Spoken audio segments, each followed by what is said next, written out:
On July 29, 2008, a mother of two named Susan Powell recorded a video where she documented the assets in her home in Utah, just in case, in her own words, something happened to her.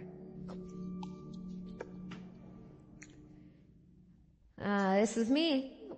July 29, 2008. It is 12:33. Mountain time. Covering all my bases, making sure that if something happens to me or my family or all of us, that our assets are documented. Hope everything works out and we're all happy and live happily ever after as much as that's possible. The video was made on her attorney's advice, who feared that Susan's husband Josh might attempt to sell some of her most expensive assets. In the years leading up to the now infamous video's recording, the couple's marriage had been under a lot of strain, and during the recording, Susan lets on that things had been everything but peaceful between her and Josh over the past few years. This is all stuff bought in a year or less through Home Depot, on my credit. Josh bought a lot of stuff and then he had to bankrupt it, and then he bought a little bit more on my credit. There's a nice lamp. These are things to roll wood with, and I had necklaces too. One of those got in a rage, as you can see, and broke this. There's duds and pearls and opals in there. Broke this and threw all my DVDs and made a mess because he was angry at me. It was about a year or two back. Although Susan had been seen a divorce attorney to look into the possibility of leaving her husband, they were still living together in 2009, almost a year and a half after the video was recorded. On the morning of December 6th of that year, Susan went to church with her two boys, after which a neighbor went to visit her, leaving her house at about 5 p.m. That night, Josh allegedly took the couple's two boys, Charlie and Braden Powell, on a camping trip in the middle of the night in blizzard conditions to a campsite on the Pony Express Trail. According to Josh, Susan stayed home because she was tired. The story goes that the next day, Susan's family and friends reported her missing when her two boys weren't dropped off at daycare. When Josh came back from the supposed camping trip with his sons, he said that when he had left the previous evening, his wife had been sleeping peacefully at home and that he had no idea what could have happened to her. After searching the couple's house in Utah, police found no signs of foul play, but things continued to get stranger as the investigation continued. Inside Susan's safe deposit box at the bank where she worked, the cops found a handwritten will and testament in which Susan alleged that Josh had taken out a $1 million life insurance policy on her a few weeks prior. Disturbingly, she also wrote, "If I die, it may not be an accident." About 10 days after she mysteriously disappeared, the authorities also found that Josh had filed paperwork to withdraw money from a retirement account, and he was officially declared a person of interest in the case. Suspiciously, Susan's family and friends reported that during the search efforts, Josh never seemed to show a genuine interest in finding his wife. But despite the mountain of evidence stacked against him, Josh Powell was never formally charged in his wife's disappearance. During the investigation, the cops questioned the couple's two sons, but it was hard to get any solid information out of them on account of their age. Even though they mentioned that Josh had taken Susan with them on their camping trip on the night of the disappearance, they also made outlandish claims, including allegations that they had arrived at the campsite by airplane. This made it impossible to use their statements as evidence that Josh was responsible for his wife's disappearance. Shortly after, Josh and his two sons moved back to their home state of Washington, but the authorities soon determined it wasn't safe for Braden and Charlie to be living with their father in the middle of the investigation, and Josh lost custody of the boys. This is where things get extremely disturbing. On February 5th, 2012, more than 2 years after Susan's disappearance, a state caseworker brought the two boys to Josh's house for what was supposed to be a supervised visit. Immediately upon their arrival, Josh locked the social worker out of the house and took the lives of both his children and himself by setting the house on fire with gasoline. If his behavior during the initial phases of the investigation was suspicious, the unspeakable crimes Josh committed on that day in 2012 were about as clear of an admission of guilt as you can get in a case like this. In the aftermath of the tragic incident, the cops started looking into Josh's brother and father, who they suspected knew more about the case than they were letting on. Even though they had solid evidence to suggest Michael, Josh's brother, had helped him conceal Susan's body, the case reached a dead end when Michael also took his own life in 2013. More than a decade later, Susan's dad won a lawsuit against Washington State for nearly $100 million on grounds of negligence and failure to protect the 2 children who were supposed to be in the state's custody, a big chunk of which he gave to a charity to support domestic violence survivors. Almost 15 years after her disappearance and murder of her 2 children, people still gather in Susan's hometown of Puyallup, Washington every year to pay their respects and honor her memory. The last video Susan made documenting her assets received a lot more attention after everything had happened. With hindsight, the video is portrayed in a much more disturbing light. Susan saying things like, "I'm recording this just in case anything happens," makes you wonder if she knew her husband could do something this horrible as she was filming.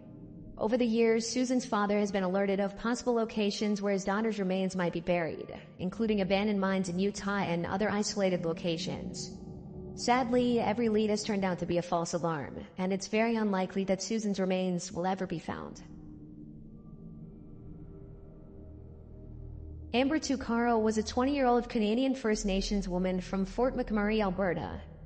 In August of 2012, she flew from Alberta to Edmonton International Airport and booked a hotel room with her 1-year-old son and a female friend for a short vacation. That night, she got excited about the trip and decided to hitchhike into the city by herself, after which she was never seen again. When Amber didn't return to the hotel the next day, her friend called her mother, who immediately called the Royal Canadian Mounted Police. Soon after, Amber was declared a missing person. The authorities dug into her phone records and found that she had received a phone call while she was in the company of an unidentified man. The recording is pretty unsettling, especially since it marks the last time she was ever heard alive. "Where are we going? We're just heading south of Beaumont. Or north of Beaumont. We're heading north to Beaumont. Yo, where are we going?" "No, that's it. Are you kidding me? You better not take me anywhere I don't want to go. I want to go into the city. Yo, we're not going into the city, are we? No, we're not. Then where the road's going to? 50th Street. 50th Street. Are you sure? Absolutely. Yo, where are we going? 50th Street. 50th Street. Jeez, right? Control this kind of problem.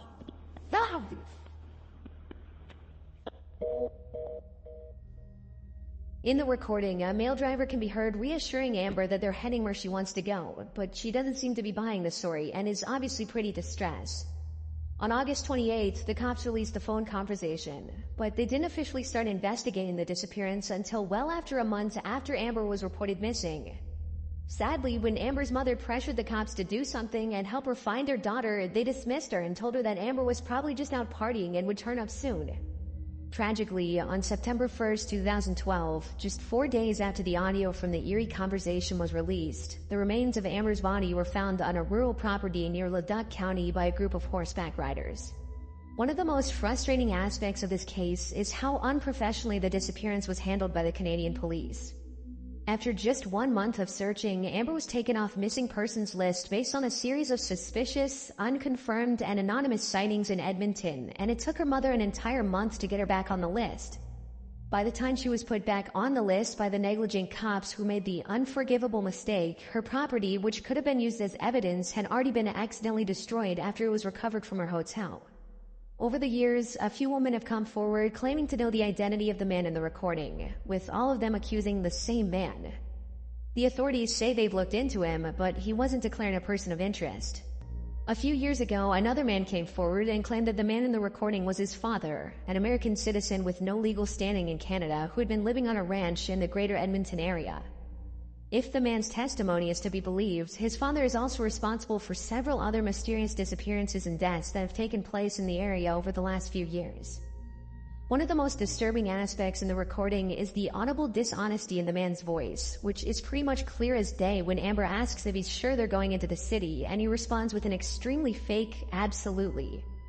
It's also pretty messed up how the cops handled the case from start to finish, and many people suspect the cause of the unprofessional management of the case was just straight-up racism against the Indigenous woman. Hopefully, we'll someday have an explanation for what happened that night to Amber Tuccaro. but for now the case remains a pretty disturbing mystery. In late 2014, a YouTuber named Kenny Veach commented under the username SnakeBitMcGee on a video titled Area 51 Technician's Son Discloses Secret Alternative Energy. The comment read, "That ain't nothing. I am a long-distance hiker. One time during one of my hikes out by Nellis Air Force Base, I found a hidden cave. The entrance to the cave was shaped like a perfect capital M. I always enter every cave I find, but as I began to enter this particular cave, my whole body began to vibrate. The closer I got to the cave entrance, the worse the vibrating became. Suddenly, I became very scared and hightailed it out of there. That was one of the strangest things that ever happened to me." As you can imagine, Kenny's comment immediately caught a lot of people's attention. Some people called Kenny a liar, while others encouraged him to find the cave again and record his findings. And so he agreed to do just that. On October 18th of that year, Kenny uploaded a video of his long-distance hike in the Nevada desert in which he attempted to find the cave for a second time.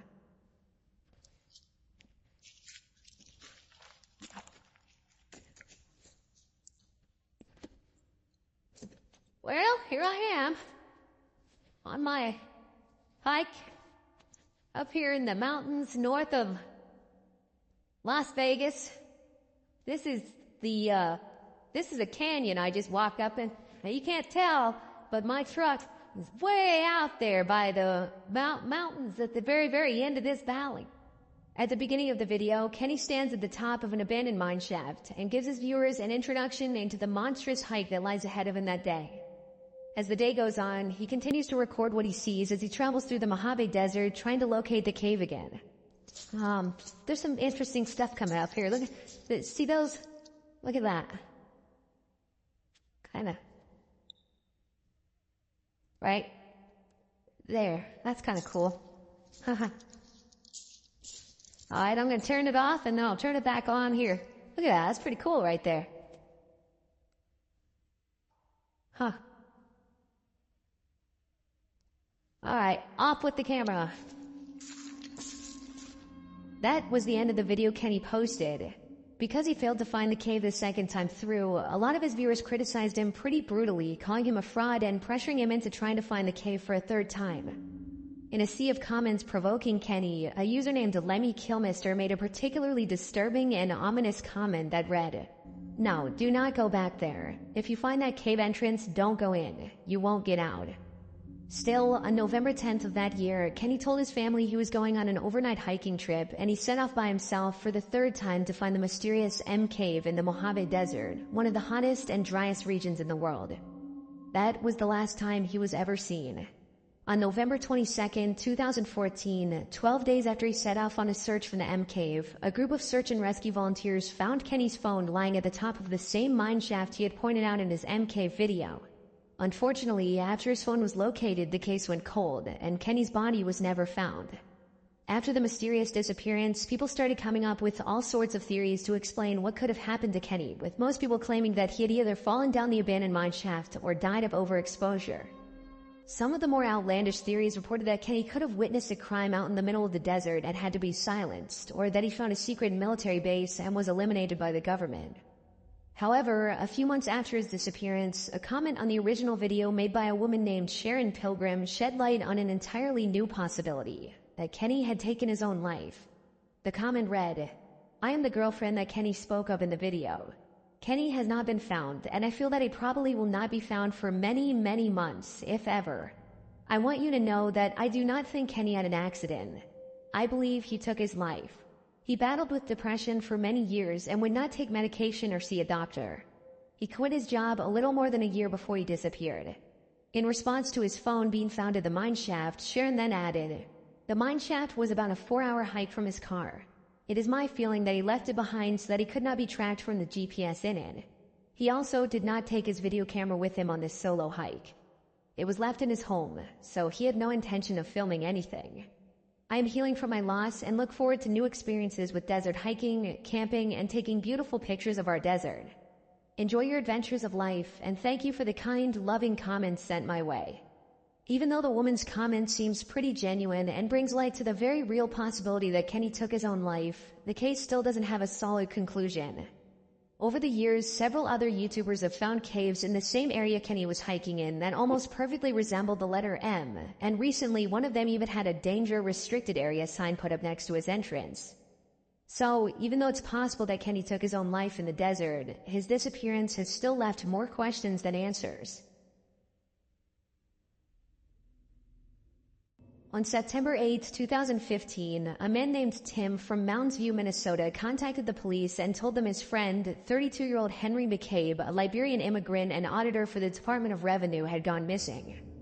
As per Tim's testimony, Henry had been in a barbecue hosted by a friend named Emmanuel earlier that day and had left to go to a nightclub at around 11 p.m.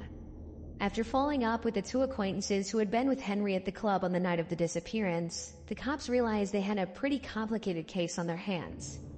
According to the two friends who had been with Henry at the Celebi nightclub in Spring Lake that night, Henry had been drinking pretty heavily, and upon leaving the club at around 2 a.m., he allegedly asked William, one of the acquaintances he was with, to drop him off at a gas station nearby.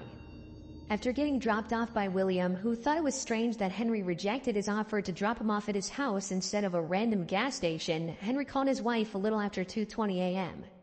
According to his wife, Henry sounded pretty delirious on the call, and near the end of the conversation, she called one of Henry's friends to ask him to go get her husband. Even though the friend didn't answer the call, the last 2 minutes of the conversation between Henry and his wife were recorded by the friend's voicemail, and the content of the conversation is pretty disturbing. You don't. It's you. I'm telling you, don't left. Look at those here, the lock exit. I'm here. Bring a dog. Why are you that? Giving a judgment?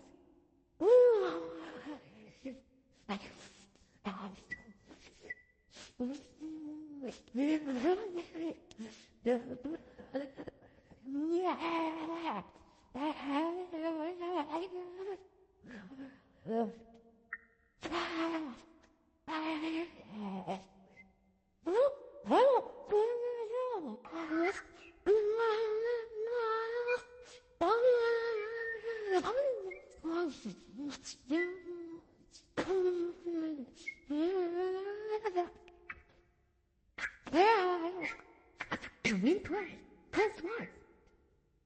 It's almost impossible to make out any of the words in the audio, and the combination of growls, moans, and screams makes it hard to know what to even make of the recording. But needless to say, the voicemail is pretty unsettling. It almost sounds like the screams are coming from someone who's being attacked, but we obviously can't know for sure. That same evening, another acquaintance called Henry and later told police that it sounded as though Henry had gotten into an altercation with someone in the middle of the call. Strangely, even though Corinne McCabe, Henry's wife, mentioned that the sounds her husband was making during the call were extremely out of character for him, who was usually perfectly articulate, she only made a single call to one of Henry's friends to try and get him to pick up her husband, and when she didn't get a response, she went right back to bed.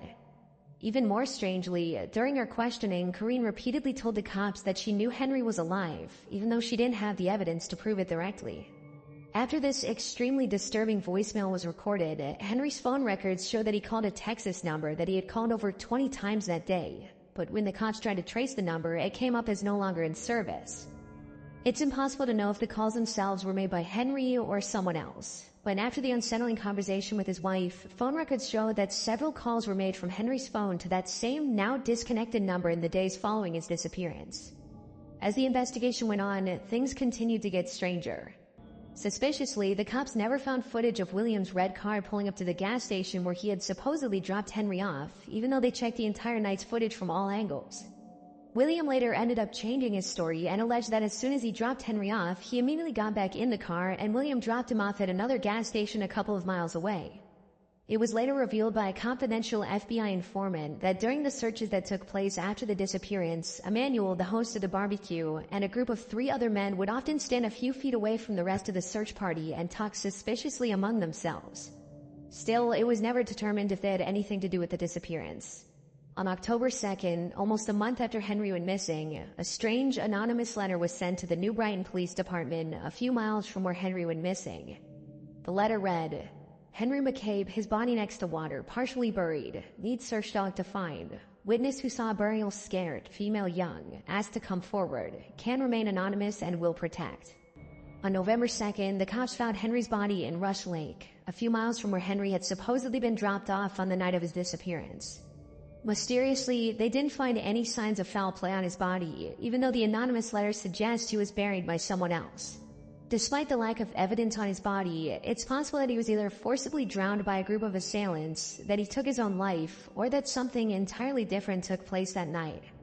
The only thing we know for sure is that this is an extremely strange case that we'll probably never get a conclusive explanation for.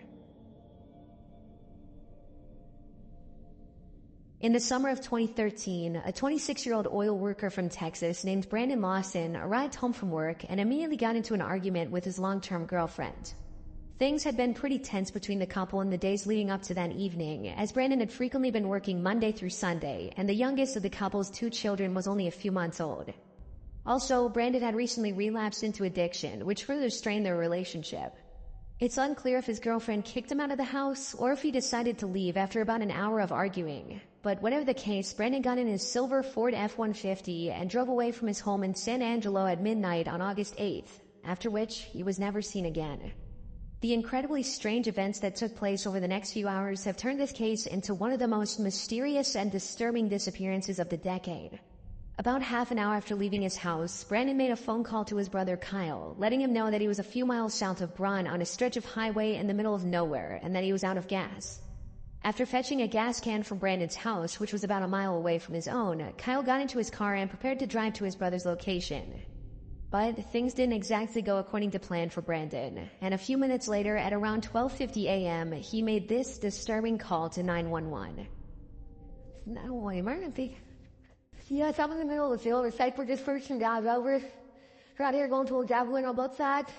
Not trucking out of gas. There's one car here. I checked the one. Police are. Okay, now run that by me. There's one I crossed the zone. I saw you ran into him. Ah, you ran into him. Okay. Just the first time. Do you need an ambulance? No, I need the cops. Okay. Is anybody hurt? Hello? Hello? Hello? Although it's hard to make out what's going on in the background, many people have alleged that they can hear the sound of gunshots and other people talking in the audio, but it's hard to confirm what exactly was being said and what was even going on during the call. 8 minutes after Brandon's 911 call, another driver called the cops to inform that a silver F-150 had been parked pretty dangerously on the highway, with the back of the truck sticking out into the other lane. Following his call to 911, Brandon continued to contact his brother Kyle by phone, and they exchanged a series of strange phone calls. Even though these next calls weren't recorded, according to Kyle, Brandon sounded extremely paranoid, repeatedly claiming that he was being chased out of town by the Mexicans in the neighborhood. When Kyle asked him if he had been using drugs again, Brandon immediately denied it. At around 1:10 a.m., Kyle arrived at the location where the truck was parked, but Brandon was nowhere to be seen. A few minutes after his brother's arrival, Brandon once again called Kyle and made a series of disturbing statements, claiming that he could see Kyle and the officer that had just arrived at the scene, that he was bleeding, and that they needed to hurry. Disturbingly, he was nowhere in sight. For the next few minutes, Kyle continued to try to get in touch with Brandon, but all his calls went straight to voicemail. After failing to find him that night, the cops launched an official search for Brandon, complete with helicopters, thermal cameras, dogs, and a massive search party. Unfortunately, Brandon was nowhere to be found. It was later revealed that Brandon had cashed out his 401k on the night of his disappearance, suggesting he might have vanished on his own accord. However, due to his distressed phone calls to 911 and his brother, it's also possible that Brandon fell victim to some sort of cartel activity, or that someone he ran into on the road attacked him. In February 2022, a small search party consisting of family members and friends found a pair of shoes and clothing that matched the description of what Brandon was wearing on the night of his disappearance. And after searching the area, the cops found human remains near the location of the shoes and clothing. Even though the remains were sent to be tested more than 2 years ago, there still hasn't been a definitive answer for whether they belong to Brandon or what could have happened to him that night. Hopefully, with time, more conclusive answers will surface to give Brandon's family a sense of much-needed closure. Until then, this will probably remain as one of the most disturbing missing persons cases from recent years.